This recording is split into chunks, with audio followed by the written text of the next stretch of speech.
قبر کے اندر فائدہ دینے والی دو بہترین چیزوں میں سے ایک قرآن پاک ہے اور ایک صدقہ قبر ہی کے حوالے سے چند اور اعمال ہیں کہ جن کو بجا لانے سے انسان عذاب قبر سے بچ جاتا ہے۔ ان میں سے جو سب سے بڑے دو عمل ہیں، ایک ذکر اللہ یعنی قرآن پاک کی تلاوت اور ایک صدقہ۔ جس طرح سورہ ملک قبر والے کو مرغی کی طرح، جیسے مرغی اپنے بچوں کو آغوش میں لیتی ہے، سورہ ملک اپنے پڑھنے والے کو آغوش میں لے لیتا، بعین اسی طرح صدقہ بندے کو اپنی آغوش میں لے لیتا ہے۔ حتیٰ کہ بعض روایات اس بات کے اوپر دلالت کرتی ہیں کہ عذاب قبر کے اندر پہنچنے کی بھی کوشش کرتا ہے تو صدقہ ڈھال کی طرح سامنے آ جاتا ہے کہ اس کو عذاب نہ پہنچایا جائے۔ اللہ تعالیٰ اس نے مشکل اور مصیبت کے دنوں میں لوگوں کا پیٹ بھرا تھا، فَلَقْتَحَمَ الْعَقَبَةَ وَمَا أَدْرَاكَ مَا الْعَقَبَةُ فَكُّ رَقَبَةٍ۔ تم نیکی کی گھاٹی کو کیا سمجھتے ہو؟ نیکی کی معراج کو کیا سمجھتے ہو؟ یا نیکی کے عروج کو کیا سمجھتے ہو؟ نیکی کی معراج، نیکی کا عروج تو یہ ہے کہ اس دن کھانا کھلایا جائے جس دن کوئی بھوکا ہو۔ اور جب اس آیت کے اوپر بندہ غور کرتا ہے تو افطاری کے وقت لوگوں کو کھانا کھلانے کا اجر و ثواب سامنے آتا ہے، کیونکہ سب سے زیادہ بھوک روزے دار کو اس وقت لگی ہوتی ہے۔ اور کیا روٹی کھلا دینے سے وہ روزے دار کے سارے اجر کو لے کے چلا جاتا ہے، اور روزے دار کا جو اپنا اجر ہے وہ روزے دار کا کم ہو جاتا ہے۔ نبی کریم صلی اللہ علیہ وسلم نے ارشاد فرمایا روزے دار کو بھی پورا اجر ملتا ہے، پورے کا پورا، اور جو کھانا کھلا رہا ہوتا ہے وہ بھی پورے کا پورا اجر لے جاتا ہے۔ نبی کریم صلی اللہ علیہ وسلم نے اپنے صحابہ کی جو تربیت اور ٹریننگ کی تھی صدقے کے حوالے سے مشہور واقعات ہیں، چند ایک کی طرف اشارہ کر کے اپنی بات کو آگے بڑھاؤں گا۔ نبی کریم صلی اللہ علیہ وسلم نے غزوہ تبوک کے اندر آپ کو پتہ اعلان کیا تھا اسلام کمزور ہے، آج اسلام کو تمہارے مالوں کی ضرورت ہے۔ حضرت عمر نے یہ اعلان سن لیا اور کہنے لگے میں نے بڑی غور کیا، میں نے بڑا فکر کیا، اور میں نے سوچا آج اسلام کو اگر مال کی ضرورت ہے تو عمر سے آگے کوئی نہیں نکل سکے گا۔ آج عمر اپنی جائیداد کو دو حصوں میں تقسیم کرے گا، آدھا حصہ اپنے لیے، اپنے بیوی بچوں کے لیے، ہمیشہ کی گزر بسر کے لیے رکھ لے گا، اور آدھا حصہ اسلام کے اوپر نچھاور کر دے گا۔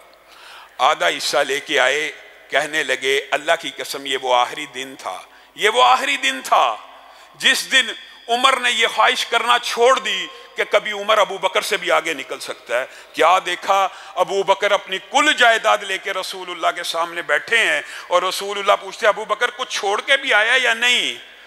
اللہ کے رسول گھر میں آپ کی محبت بھی موجود ہے، اللہ کے اوپر ایمان بھی موجود ہے، چھوڑنے کی اور کیا ضرورت ہے؟ سب کچھ جو کچھ تھا لے کے آگے ہوں۔ رسول اللہ صلی اللہ علیہ وسلم نے اس غزوے کے اوپر شدت سے اعلان کیا، کہا کون ہے جو 100 اونٹ اللہ کی بارگاہ میں دے گا، میں محمد صلی اللہ علیہ وسلم اس کو جنت کی بشارت دیتا ہوں۔ حضرت عثمان، نیکیوں سے کیسے کوئی بندہ پیچھے رہ جائے؟ عثمان جیسا، عمر جیسا، ابو بکر جیسے، علی جیسے لوگ کیا نیکیوں سے پیچھے رہنے والے ہیں؟ بس اعلان سنا جنت کی بشارت، 100 اونٹ کے اوپر کھڑے ہو گئے، اے اللہ کے رسول جنت کی بشارت ملے گی؟ جی ملے گی، میں عثمان 100 اونٹ دیتا ہوں۔ نبی کریم صلی اللہ علیہ وسلم نے کہا عثمان تیرے لیے جنت کی بشارت ہے، بیٹھ جا۔ کہا اب کون ہے جو 100 اونٹ دے گا؟ میں اس کو پھر جنت کی بشارت دیتا ہوں۔ عثمان پھر کھڑے ہو گئے، اللہ کے رسول ایک مرتبہ پھر ملے گی جنت کی بشارت؟ جی ہاں ملے گی، میں اللہ کے راستے میں 100 اور دیتا ہوں۔ نبی کریم نے کہا عثمان تیرے لیے جنت کی بشارت ہو، بیٹھ جا۔ 7 مرتبہ اعلان کیا، 7 مرتبہ کون ہے جو 100 اونٹ دے گا؟ ہر دفعہ حضرت عثمان کھڑے ہو گئے اور کہا اللہ کے رسول مجھے جنت کی بشارت دیجئے۔ 7ویں دفعہ رسول اللہ صلی اللہ علیہ وسلم کہنے لگے کت یا عثمان، بس کر ہے عثمان، بس کر ہے عثمان۔ اور 1000 درہم حضرت عثمان نے جب مزید دیے، رسول اللہ صلی اللہ علیہ وسلم ان درہموں کو دیکھ رہے ہیں اور ہاتھوں سے ٹٹول رہے ہیں اور کہہ رہے ہیں ما ذر عثمان، اور بعض روایات میں ما ذر بن عفان ما عمل بعد اليوم، آج کے بعد عثمان تو نیکی کا کوئی عمل نہ بھی کرے جنت الفردوس میں داخل ہو جائے گا۔ صدقہ اتنی بڑی نعمت ہے اور اتنی بڑی خوبی ہے نیکیوں میں سے۔ لیکن میرے بھائیو آج ایک بات سمجھ کے جانے کی ضرورت ہے، صدقے کی جو ترغیب کی جاتی بہت سی باتیں ہیں، بہت سے سوالات ہیں، انشاءاللہ موقع آیا پھر کبھی ان کے جوابات دیں گے۔ آج جو بات سمجھنے کی ضرورت ہے وہ یہ ہے کہ صدقہ دینا کہاں سے ہے، صدقہ اللہ رب العزت قبول کون سا کرتا ہے، اور صدقہ کس مال میں سے دینا چاہیے؟ صرف قرآن پاک کی ایک آیت بندے کو سمجھ آ جائے تو ہدایت کے لیے کافی ہے۔ یا ایھا الرسل کلوا من الطیبات واعملوا صالحا، اے اللہ کے رسولوں، اے اللہ کے نبیوں، اے اللہ کے پیغمبروں، بتائیے ان سے افضل کوئی شخصیات دنیا میں ہیں؟ ان کو اللہ تعالیٰ کیا کہہ رہا ہے؟ کلوا من الطیبات۔ ابتدا کہاں سے کر رہا اللہ؟ رزق حلال کھاؤ، حلال اور پکیزہ رزق کھاؤ۔ وَاعْمَلُوا صَالِحًا، پہلے حلال کھاؤ، اس کے بعد نیکیوں کا عمل کرنا۔ اگر انبیاء اور رسولوں کے اوپر فرض یہ کیا گیا ہے کہ تم نے پہلے حلال کمانا ہے اور بعد میں نیک عمل کرنے ہیں، تو انسانوں کے لیے، مومنوں کے لیے یہ بات فرض نہیں ہے؟ یا ایھا الناس کلوا مما فی الارض حلالا طیبا، اے لوگو صرف حلال اور پاکیزہ چیزیں کھایا کرو۔ لوگوں کو کہا جاتا ہے جی بکرا ہی کھا رہے ہیں، مرغی کھا رہے ہیں، حلال ہے، اللہ کا نام لے کے کھا رہے ہیں۔ میرے بھائیو، یہ بات بڑی اہم ہے اور سوچنے کی ضرورت ہے۔ کیا اسلام میں صرف شراب ہی حرام ہے؟ کیا خنزیر ہی حرام ہے؟ کیا رشوت، لوٹ کسوٹ، چوری، ڈکیتی، غصب، کسی سے جھوٹ بول کے مال کما کر لانے والے روپے سے آنے والا بکرا حرام نہیں ہے؟ صرف اسلام میں خنزیر اور شراب حرام نہیں ہے، حرام سے خریدا گیا بکرا بھی حرام ہے، حرام سے خریدی گئی مرغی بھی حرام ہے، حرام سے خریدی گئی سبزی بھی حرام ہے۔ یہ آپ کو کس نے مغالطہ ڈال دیا کہ اللہ رب العزت نے یہ جی حلال جانور ہیں، پکیدہ جانور ہیں؟ جانور تو پکیدہ ہیں، لیکن اللہ یہ بھی دیکھے گا کہ کمائی کا اسلوب اور طریقہ کیا استعمال کیا۔ کیا لوگوں کے ساتھ فراڈ لگا کے، لوگوں کو چکر دے کے، لوگوں کا مال ہڑپ کر کے، خانہ کعبہ کے چکر لگانے سے عبادات قبول ہو جائیں گی؟ لوگوں کو چکر دیے، لوگوں کا مال کھایا، لوگوں کا مال غصب کیا اور چل پڑے حاجی صاحب اور چل پڑے عمرہ کرنے۔ نبی کریم صلی اللہ علیہ وسلم نے بڑی وضاحت سے یہ بات بیان کر دی ہے۔ ابھی صرف ایک شک آپ کے سامنے رکھ رہا ہوں، اور یہ شک بھی سمجھ آ جائے تو ہدایت کے لیے کافی ہے۔ نبی کریم نے کہہ دیا انفاق فی سبیل اللہ اور صدقہ بھی اسی کا قبول ہے جو حلال اور پکیزہ مال میں سے اللہ کو عنایت کرتا ہے۔ نبی کریم صلی اللہ علیہ وسلم نے فرمایا اللہ پاک ہے اور اللہ رب العزت پکیزہ ہی چیزوں کو قبول کرتے ہیں۔ اللہ پاک ہیں اور پکیزہ چیزوں کو قبول کرتے ہیں۔ اس کے بعد رسول اللہ نے یہی آیت پڑھی جو آپ کے سامنے پڑھی ہے کہ اللہ نے تو رسولوں کو بھی پکیزہ حلال روزی کمانے کا حکم دیا اور اس کے بعد نیکیوں کا حکم دیا، پھر مثال دے کے بات کو مکمل کر دیا۔ ایک ہی حدیث ہے، کہا ایک بندہ خانہ کعبہ کے اندر آئے، مسافر ہو، کپڑے گرد آلود ہوں، بال پراگندہ ہوں، اور خانہ کعبہ کے اندر کھڑے ہو کے کیا کہہ رہا ہو؟ یا رب یا رب۔ رسول اللہ صلی اللہ علیہ وسلم نے جتنی باتیں کی ہیں شاید آپ نے ان کے اوپر غور نہیں کیا۔ رب ایک ایسی صفت ہے کہ جب یا رب کہہ کے کوئی پکارتا ہے تو اس وقت اللہ تعالیٰ یہ تمیز نہیں کرتا کہ پکارنے والا مسلمان ہے یا کافر ہے۔ اللہ یہ بھی تمیز نہیں کرتے اس وقت، کیونکہ اللہ رب ہیں، اللہ ہر ایک کی تربیت اور نشو و نما کرنے والے ہیں۔ اور آپ نے غور نہیں کیا کہ کافروں کے ناخن بھی بڑھتے ہیں، کافروں کے بال بھی بڑھتے ہیں، کافروں کا قد بھی بڑھتا ہے، کافر بھی رزق لیتے ہیں، کیونکہ اللہ رب ہے۔ یہ رب ایک ایسی صفت ہے کہ جس کے ساتھ جب رب کو پکارا جائے رب دیتا ہے۔ خانہ کعبہ کے اندر کھڑا ہے، خانہ کعبہ کے اندر کھڑے ہونے والے کی دعاؤں کے بارے میں کتنی احادیث ہیں کہ قبول ہوتی ہیں۔ گویا رسول اللہ آپ کو اور مجھے بتا رہے ہیں مبارک جگہ کے اوپر کھڑا ہے، مبارک نام لے کے اللہ کو ان کے عظیم نام کا، صفت کا واسطہ دے رہا ہے۔ اور کیا ہے؟ مسافر ہے۔ مسافر کی دعا سنی جاتی ہے کہ نہیں؟ حدیثیں موجود ہیں۔ یعنی جتنی صفات بیان ہوئی ہیں، پریشان حال ہے، پراگندہ ہے، یہ ساری کی ساری وہ صفتیں ہیں جن کے اوپر دعا قبول ہوتی ہے۔ لیکن رسول اللہ صلی اللہ علیہ وسلم مجھے اور آپ کو کیا سمجھا رہے ہیں؟ وہ یا رب کہہ کے پکار رہا ہے، اس کی دعا کیسے سنی جائے گی؟ جب وہ یا رب کہتا ہے تو اللہ رب العزت بعض روایات کے اندر، اور مفہوم یہ ہے اس کو جواب دیا جاتا ہے تیری پکار کو کیسے سنا جائے اے بندے؟ تیرا کھانا بھی حرام کا، تیرا پینا بھی حرام کا، تیرا مال بھی حرام کا، جو لباس پہن کے آیا یہ بھی حرام کا ہے، اب تیری دعا نہیں سنی جا سکتی۔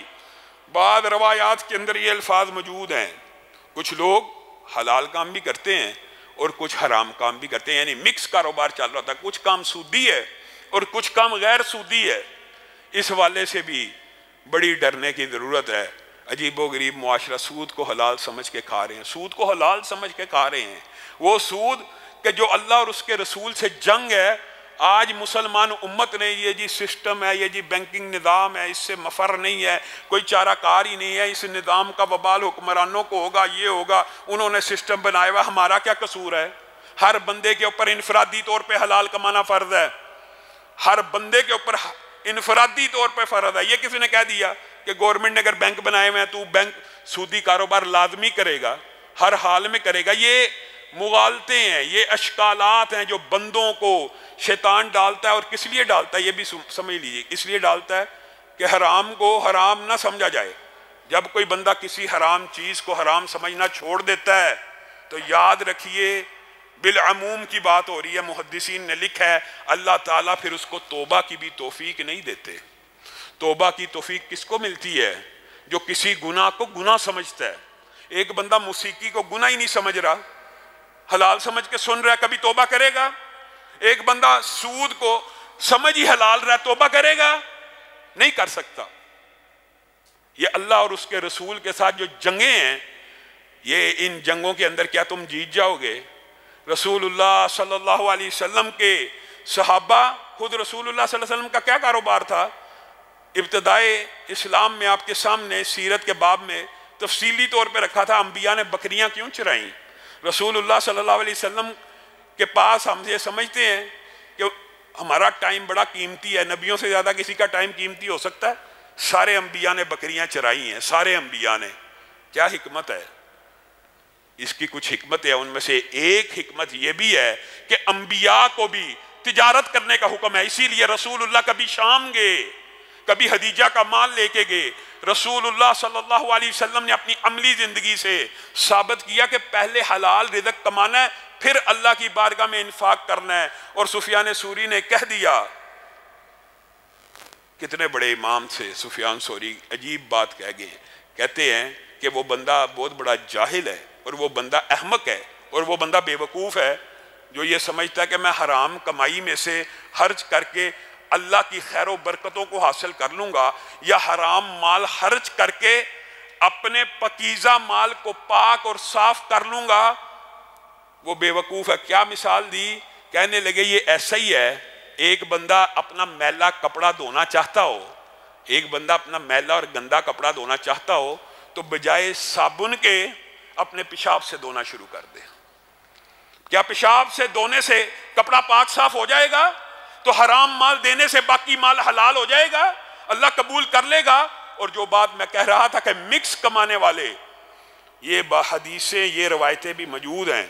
نبی کریم صلی اللہ علیہ وسلم نے ارشاد فرمایا، ایک بندے نے عمدہ لباس پہنا، 10 درہم کا لباس پہنا، 9 درہم حلال کے ہیں، 1 درہم حرام کا ہے۔ جب تک اس کے بدن کے اوپر موجود ہے کوئی نفلی، کوئی فرضی عبادت قبول نہیں ہے۔ تو جو گوشت، جو پوشت پورے کا پورا حرام سے پلا ہو، نبی کریم صلی اللہ علیہ وسلم نے کہا وہ گوشت اور پوشت جس کی حرام سے تربیت اور نشو و نما کی گئی ہو، وہ جہنم کا زیادہ حقدار ہے بنسبت جنت کے۔ اگرچہ غور کریں، قصور بچے کا نہیں ہے، قصور بچے کا تو نہیں ہے، ماں باپ حرام کماتے تھے لیکن پلا حرام کی کمائی سے ہے۔ اس حرام کی کمائی کے کچھ اثرات لا محالہ طور پہ ظاہر ہوں گے، اور اگر اللہ کی رحمت نہ ہوگی تو یہ پورے کا پورا بدن آگ میں چلا جائے گا۔ اور اللہ کی رحمت سے بعض لوگ محفوظ بھی ہو جائیں گے کہ ان بچوں کا تو قصور ہی نہیں تھا، ماں باپ نے حرام کھلا دیا، عقل اور شعور کی منزلیں طے ہوئیں تو عقل آئی کہ میرے ماں باپ حرام کماتے تھے، اب میں اس راستے پہ نہیں چلوں گا، تو انشاءاللہ وہ لوگ معاف کیے جائیں گے اور ان کو بخش دیا جائے گا۔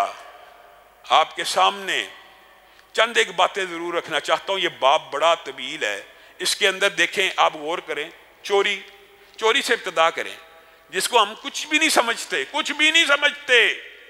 کیا سمجھا جاتا ہے چوری کو؟ کسی کی کوئی چیز نکال لی، کسی کی جوتی اٹھا لی۔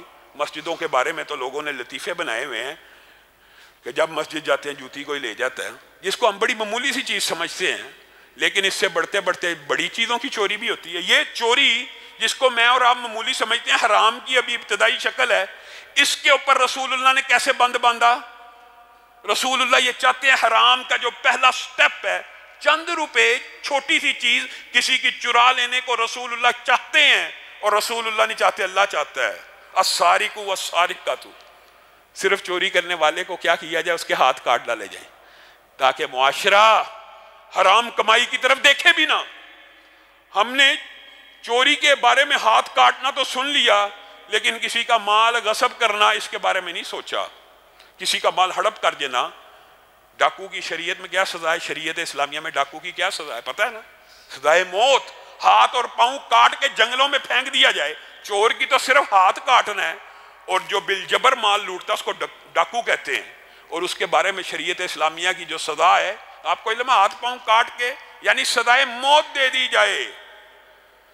جبری طور پہ گن پوائنٹ پہ مال لوٹنے والے کی سزا تو ہم یہ سمجھتے ہیں کہ سزائے موت ہے، لیکن بدماشی اور غنڈہ گردی سے بغیر گن پوائنٹ کے اپنے اثر رسوخ اور اپنی وجاہت سے اور اپنی شخصیت سے لوگوں کا مال کھا جانے والے کی کوئی سزا نہیں.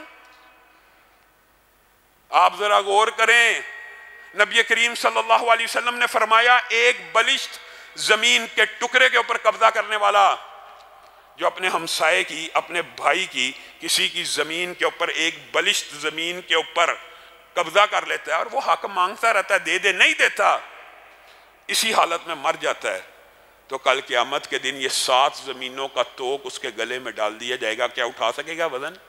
اگر شریعت اسلامیہ میں زندگی کے اندر یہ سزائیں ہیں، اس لیے ہیں کہ میں اور آپ حرام کی طرف جائیں نہ. اور کیا حرام کیا صرف چوری ڈکیتی مال لوٹنا زمین پہ قبضہ کرنا ہے؟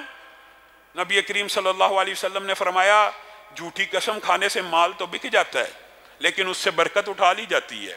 نبی کریم بازار گئے، مجھے اور آپ کو سمجھانے کے لیے گئے کہ میری امت حلال کما لے. حضرت شعیب کی قوم کے اوپر کس لیے عذاب آیا تھا؟ وَيْلٌ لِّلْمُطَفِّفِينَ الَّذِينَ إِذَا اكْتَالُوا عَلَى النَّاسِ يَسْتَوْفُونَ وَإِذَا قَالُوهُمْ أَوْ وَزَنُوهُمْ يُخْسِرُونَ. جب لوگوں سے مال لیتے ہیں، پھل لیتے ہیں، چاول لیتے ہیں، کہتے ہیں وٹا دکھا، باٹ دکھا، وزن پورا کر، پورا تول، یہ تھوڑا کم لگ رہا ہے، تڑکری کو صحیح طرح پکڑ. اللہ کہہ رہا ہے قرآن پاک میں. اور جب خود بیچنے پہ آتے ہیں تو تڑکری کے اوپر ہاتھ رکھ لیتے ہیں کہ کسی بندے کو پتہ ہی نہ لگے کہ کم تولا کہ زیادہ تولا ہے. صرف اتنی سی بات کے اوپر پوری شعیب کی قوم کو دنیا سے اٹھا لیا گیا.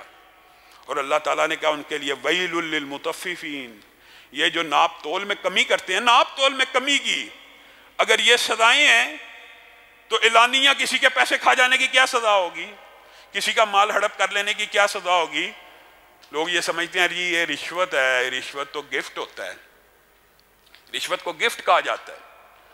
بے شمار حرام کی قسمیں ہیں جو ممکن ہی نہیں کہ ایک دو لیکچر میں بیان ہو. صرف آپ کو جنرلی طور پہ ایک پوائنٹ آف ویو بتا رہا ہوں.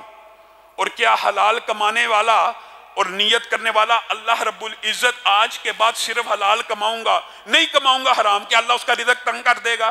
وَمَا مِن دَابَّةٍ فِي الْأَرْضِ إِلَّا عَلَى اللَّهِ رِزْقُهَا. بتائیں اللہ کے علاوہ کوئی رزاق ہے؟ نبی کریم صلی اللہ علیہ وسلم نے کہا اللہ کی قسم بندوں کو مغالتا ہے، یہ بندوں کو مغالتا ہے. اگر بندے اپنے رب کے اوپر اس طرح توکل کرنا شروع کر دیں جس طرح پرندے کرتے ہیں، کتنی شرم کی بات ہے، شرم کی بات ہے. انسان اشرف المخلوقات ہے اور انسان کو سمجھانے کے لیے مثال حیوانات کی دی جا رہی ہے کہ جس طرح پرندے اپنے رب کے اوپر توکل کرتے ہیں. مفہوم یہ ہے کہ گھروں سے نکلتے ہیں خالی پیٹ. کیا گھونسلے کے اندر آپ نے دیکھا 3 دن کا یا 100 دن کا راشن پڑا ہو؟ کس پرندے کے گھونسلے میں 100 دن کا راشن ہوتا ہے؟ کس پرندے کے گھونسلے کے اندر 1 سال کا راشن ہوتا ہے؟ ہر روز نکلتے ہیں اور ایسا ممکن نہیں ہے کہ وہ خالی پیٹ واپس آ جائیں. اللہ ان کو رزق دے دیتا ہے. اگر بندہ مومن بھی اللہ کے اوپر ایسے توکل کرنا شروع کرے تو ان کو ایسے ہی رزق مل جائے گا. اور صرف رزق نہیں ملے گا، خیر و برکتوں کا بھی نزول ہوگا. اور صرف تھوڑا نزول نہیں ہوگا، نسلوں میں چلے گا. ایک بات بیان کر کے میں اپنی بات کو ختم کروں گا. نسلوں میں چلے گا. کیسے چلے گا؟ نوح نامی مدینہ کا ایک لینڈ لارڈ ہے، باغات کا مالک ہے. اس نے ایک مبارک نامی مالی کو رکھ لیا. کہا میرے باغ کو پانی لگایا کر، کھیتوں کو، فصلوں کو، پھلوں کا خیال رکھا کر۔ جی مالک مجھے یہ جواب منظور ہے، جواب پہ رکھ لیا، جو معاوضہ طے کرنا تھا کر لیا۔ ایک عرصے کے بعد آیا، اور بعض تاریخی روایات سے یہ بات ملتی ہے کہ 5-6 سال کے بعد آیا وزٹ کرنے، اور گاہے بگاہے آتا جاتا تھا۔ ایک دن وزٹ کرنے آیا اور باغ میں بیٹھ گیا۔ مبارک پھل توڑ کے لا، بڑا عمدہ بڑا میٹھا مبارک پھل توڑ کے لایا، کھٹا۔ مبارک کوئی اور درخت کا لا، کوئی اچھا لا، کوئی اچھے پودے کا لا۔ پھر گیا، پھر کڑوا، پھر گیا، پھر گلا ہوا۔ اور تجھے 5-6 سال ہو گیا مالی رکھے ہوئے، تجھے یہی پتہ نہیں ہے کہ میٹھا کون سا ہے، کڑوا کون سا ہے، کھٹا کون سا ہے، میٹھا کون سا ہے، گلا ہوا کون سا ہے، خراب کون سا ہے، صحیح کون سا ہے؟ مالک میرے ساتھ جو بات طے ہوئی تھی وہ تو یہ تھی کہ آپ کے باغ کی نگرانی کرنی ہے، ان کو پانی دینا ہے۔ آپ نے مجھے پھل چکھنے کی اجازت کب دی تھی؟ آپ نے مجھے پھل چکھنے کی اجازت کب دی تھی جو مجھے پتا ہو کہ پھل میٹھا ہوتا ہے یا کڑوا ہوتا ہے؟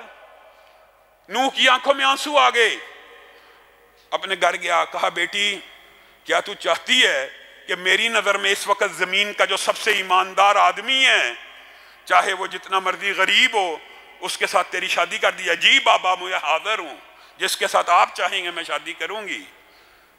بتائیے رزق حلال کمانے والوں کو کیا اللہ ضائع کر دیتا ہے؟ مبارک کی شادی اس عورت سے ہوئی، مبارک اسی نوح کا ملازم ہے، ملازم کے ساتھ بیٹی کی شادی کر دی۔ یہ حسن نیت سے کی ہوئی شادی کا رزلٹ کیا نکلا، نتیجہ کیا نکلا؟ ان کے گھر بیٹا پیدا ہوا، نام کیا رکھا؟ عبداللہ۔ اور یہ وہی عبداللہ بن مبارک ہیں۔ آج 1300 برس گزر گئے ہیں، حدیث کا کوئی طالب علم ایسا نہیں جو ان کا نام سنے آنکھیں ادب سے جھک نہ جائیں۔ یہ وہ عبداللہ ابن مبارک ہیں۔ ان کے بھی بے شمار واقعات ہیں کہ کبھی موقع آیا تو انشاءاللہ ان کی سیرت کو بیان کریں گے۔ ایک واقعہ لیکن بیان کرتا ہوں جو رزق حلال کے حوالے سے ہے۔ عبداللہ ابن مبارک اتنا بڑا مقام و مرتبہ کہ ہمسایہ اپنا گھر بیچنے کے لیے ڈبل قیمت مانگتا۔ لوگ پوچھتے ہیں کیوں ڈبل مانگ رہے ہو؟ کہا ایک قیمت گھر کی ہے اور ایک قیمت عبداللہ ابن مبارک کی ہمسائیگی کی ہے۔ اتنا بڑا محدث ہے، فوت ہو گئے، شاگرد کو خواب آئی، عبداللہ ابن مبارک جنت میں بیٹھے ہوئے ہیں، میوے کھا رہے ہیں۔ شاگرد نے پوچھا کیا معاملہ ہوا؟ کہا بہت اچھا گزر گیا، اللہ تعالیٰ نے بڑی اعلیٰ جنت دی، لیکن میں تجھے ایک بات بتلاؤں، یہ بات سمجھنے کی ضرورت ہے، میں تجھے ایک بات بتلاؤں۔ جی ہاں، وہ جو میرا سامنے لوہار رہتا تھا نا، لوہار، وہ جو سامنے میرے گھر کے رہتا تھا ایک لوہار، اللہ تعالیٰ نے جنت میں اس کو میرے سے ایک درجہ اوپر بٹھایا ہوا ہے۔ وہ شاگرد خواب سے اٹھا، اس کو یہ سمجھ آ گئی کہ یہ ضرور کوئی روحانی خواب ہے۔ وہ اس لوہار کی بیوی کے پاس چل دیا کہ عبداللہ ابن مبارک اتنا بڑا محدث جنت میں تو چلا گیا ہے، لیکن ایک عام لوہار اس سے اوپر ایک درجے میں بیٹھا ہوا ہے، یہ کیسے ممکن ہے؟ لوہار کی بیوی کے پاس جا کے کہنے لگا کیا ماجرا ہے؟ ضرور کوئی نہ کوئی ایسی بات ہوگی جس کی وجہ سے اللہ تعالیٰ نے اتنی بڑی بات مجھے خواب میں بتلا دی ہے۔ کہا زیادہ تو میں نہیں جانتی، لیکن یہ بات ہے عبداللہ ابن مبارک جب رات کو قرآن پاک پڑھ رہے ہوتے تھے، حدیثیں سنا رہے ہوتے تھے، حدیثیں سیکھ رہے ہوتے تھے، تو وہ لوہار اپنا کام کرتے ہوئے اللہ سے یہ دعا کیا کرتا تھا، اللہ رزق کی تنگی کی وجہ سے پریشان ہوں، اگر تو مجھے رزق حلال وافر دے دے تو میں عبداللہ ابن مبارک کی طرح قرآن پڑھا کروں گا، میں عبداللہ ابن مبارک کی طرح حدیث پڑھا کروں گا۔ اللہ نے موقع نہ دیا لیکن یہ رزق حلال کماتا رہا۔ بیوی نے کہا دوسری جو نیکی مجھے یاد پڑتی ہے کہ حرام نہیں تھا کھاتا، اللہ کا اتنا خوف رکھتا تھا کہ جس وقت اذان ہوتی تھی اس نے اپنے اوپر فرض کیا ہوا تھا کہ جیسے ہی اذان کا اللہ اکبر شروع ہوا اپنے کاروبار کو ترک کر دینا ہے، کیونکہ اس وقت یہ کاروبار کرنے کو بھی حرام سمجھتا تھا، ویسے غریب تھا۔ حتیٰ کہ بعض اوقات میں نے دیکھا، بیوی کہہ رہی ہے میں نے دیکھا کہ ہتھوڑا لوہے کا اٹھایا ہوا کندھے سے پیچھے ہے، اللہ اکبر کی آواز آئی تو آگے بھی نہیں رکھا، ادھر سے پیچھے چھوڑ دیا اور مسجد کی طرف چل دیا۔ اسی لیے نبی کریم صلی اللہ علیہ وسلم نے ارشاد فرمایا رزق حلال کمانے والا تاجر، میرے بھائیو امیر غریب کا کوئی فرق نہیں، کل بھی آپ کے سامنے یہ بات رکھی تھی، یہ بہت بڑا مغالطہ وسوسہ ہے۔ کہ امیری آپ کے ہاتھوں کی، آپ کے انٹلیکچولیزم کی، آپ کے برین کی، آپ کی صلاحیت کی وجہ سے آئی ہے۔ اللہ کی قسم یہ شیطان کا مغالطہ ہے۔ یہ جو امارت ہوتی ہے، یہ جو دولت ہوتی ہے، اللہ کی تقسیم کی وجہ سے ہوتی ہے، ورنہ جو کل مثال دی تھی اس کو ہمیشہ کے لیے یاد کر لیں، ورنہ دنیا کے اندر ہاتھ کی کمائی سے اگر بندہ امیر ہوتا ہو تو سب سے زیادہ امیر طبقہ مزدور کا ہو، اور سب سے زیادہ غریب طبقہ کون سا ہوتا ہے؟ مزدور کا ہوتا ہے۔ اسی لیے نبی کریم صلی اللہ علیہ وسلم نے امیر اور غریب کے فرق کو ختم کر کے یہ بات سمجھائی ہے کہ ایماندار تاجر امیر ہو یا غریب ہو، نبی کریم صلی اللہ علیہ وسلم نے کہہ دیا جو کہہ دیا، اس کے اوپر تیرا اور میرا ایمان ہے، بلکہ یقین ہے۔ اور وہ کتنی عظمت کی بات کہہ دی، نبی کریم صلی اللہ علیہ وسلم نے کہا ایماندار تاجر کل قیامت کے دن اٹھایا جائے گا، کس کے ساتھ؟ انبیاء کے ساتھ، شہداء کے ساتھ، صدیقین کے ساتھ اٹھایا جائے گا۔ صرف ایماندار تاجر، صرف رزق حلال کمانے والا۔